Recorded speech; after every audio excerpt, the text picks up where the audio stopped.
Hello বন্ধুরা, আজকে 7ই September. আজকে হচ্ছে চন্দ্রগ্রহণ। ওমানের পরিস্থিতিটা দেখো। এটা হচ্ছে ঝড় হয়েছে, বালির ঝড়।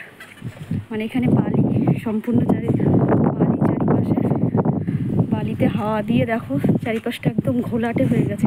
মনে হচ্ছে জোরে বৃষ্টি হচ্ছে বা এরকম লাগছে, ধোঁয়াশে বা ধোঁয়া, কিন্তু এগুলো সম্পূর্ণ বালি। কোনো ঘরবাড়ি ভালো করে দূরের ঘরবাড়ি দেখা যাচ্ছে না, অস্পষ্ট হয়ে গেছে, চারিদিকে ধুলো।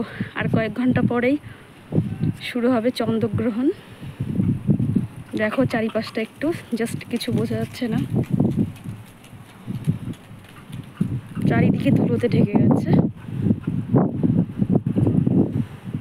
এখানে একটু জোরে হাওয়া বা একটু ঝড় হলেই, একটু জোরে হাওয়া হলেই এরকম চারিপাশটা অন্ধকার হয়ে যায়, তাকানো যায় না খালি চোখে।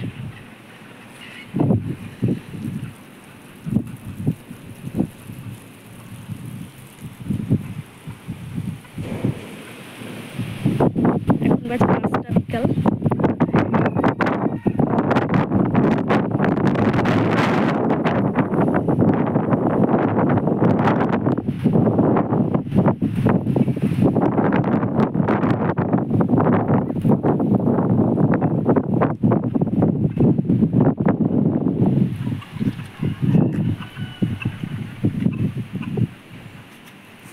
কি পরিমাণ ধুলো উঠছে।